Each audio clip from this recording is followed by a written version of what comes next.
folks, welcome back to the channel, your home for all content Lord of the Rings home. Today we're going to talk about the release of the first Shattered Timeline What If character. And you know I'm going to be excited because it is Balin if he successfully reclaimed Moria. So we're getting more dwarves, which I'm very excited about. So let's go through this article. First thing I want to say though, right off the bat, is I actually really dig this character design. The helmet looks awesome. The axe looks legendary. Just Balin's design looks so cool, and I like that they did this shattered glass type situation for his announcement. In the Lord of the Rings Here's a Middle-earth, we have always intended to explore the what-ifs of the Lord of the Rings lore. In our first exploration, we asked the question, what if Balin's expedition to retake Moria hadn't failed, and he instead restored Moria to his glorious dwarven kingdom? Due to our Ring of Power being forged, multiple realities have been shattered and awoken. In some of these, we have seen our shadowy figure sowing chaos, attempting to break the fabric of Middle-earth. However, Arendelle has found a story where, through good deeds and selflessness, the story of Middle-earth has culminated into pure, greater heroes of the land. In this alternate timeline, Balin's troop instead crosses through Lorien, the elven realm of, I don't know if it's a soft sea or a hard sea, Celeborn, one of those two, and Galadriel on their expedition to reclaim Moria. There, they make the choice to assist the Lorien elves by fighting orcs that would seek to encroach upon the woodland realm. This leads to a cascade of events that culminates in the fateful moment for Balin at the Mirror, using the Ring of Power fall along with Balin as he makes this small choice that will forever change his fate. That's what he looks like in-game. Again, just super awesome. So, this is the character for the month of October. So before we continue reading this, I want to discuss the implications for that. I think a lot of people thought October was going to be a shadow month. There was going to possibly be Nazgul or Dunlending to go along with the fact that it's October. And then we would sort of see the Witch King follow in after that. I still think we're going to see the Witch King soon because I think we're going to see Elrond's return soon as well. But it seems like obviously the requirements for the Witch King are going to have to be something that's clearly already in the game. So I think it'll kind of narrows it down to either being Gondor or Haradrim, like the data mine has said for a very long time. This is interesting. I just made a long-term prediction video, and it's basically immediately thrown off again. That's why I put a few layups in there for myself, so I can make myself feel good when I go back and look at it.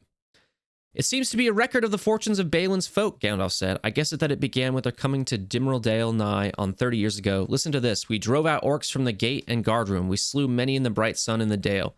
We've taken the 21st Hall of North End to dwell in. Balin has set up his seat in the chamber of Mazarbul. That's from the Fellowship. One thing I also want to point out is that some of the known members in the original, obviously regular timeline, include Balin, Oin, who is Gimli's uncle, Ori, Nally, Frar, Loni, and Floy. And so some of these are also Thorin's company. So I wouldn't be surprised if we also start to see some of those characters get introduced as well. Maybe work our way up to somebody like a legendary Thorin Oakenshield, right? Look at these guys. Look at this shield design and his spear. I know people like really had gripes about the artwork of this game, but like they've upgraded it since, and honestly this character design looks sick. That is an awesome dwarven shield. Those are terrific dwarven axes. They were clad in shadowy gray and could not be seen among the tree stems unless they moved suddenly. And that's talking about the Sylvan brothers of Lothlorien. There's little known about them, however, along with their sibling Haldir, who we do know a little bit more about, and I really hope that we can get a Haldir at some point, right? If you've seen the movies, he obviously joins them at Helm's Deep to fight alongside the Rohirrim and Aragorn. They guarded the border of Lorien, armed with gifts of a dwarven shield and a pair of legendary dwarven axes. These siblings are as fearsome alongside their dwarf allies as they are fighting beside their own kin. Okay, so in the Shattered Timeline, right, dwarves help out the elves, then the elves help out the dwarves. And they get these awesome, sick-looking shields and axes as a result of that. What I think is interesting about this is that we're going to be getting more of that dwarf-elf synergy. So we have these three coming, right? And I think they obviously make sense to pair with something like Legolas and Gimli. Or you're going to be able to mix and match a little bit more. I'm pretty sure Balin's going to be a leader. I feel like he has to be, right? A dwarf leader. So that might put Biffer kind of on cleanup crew for the dwarves, which is what we originally thought when he was being released. We're like, okay, he's got a leadership ability, but that's because he's basically going to act as like a leftovers dwarf squad.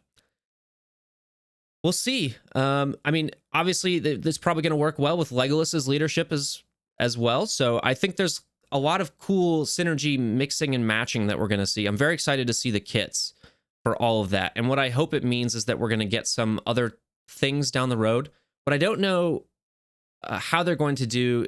I don't know what they're going to do about, okay, does this mean we're going to see regular timeline characters sooner rather than later? Like, are we going to see Haldir soon? Or are we going to see other dwarves soon? Or is it kind of just, here's our one-off for the month. This kind of rounds out some squads that we have currently in the game, and then we're going to move on to other things. I'm very excited, obviously, as a dwarf lover myself. This does mean that they really probably got to work on fixing all the bugs that are currently plaguing the dwarves. I would like to see those fixes go through before these characters come out, right? But I'm very excited. Let me know what you think. But that's all from me. Take it easy.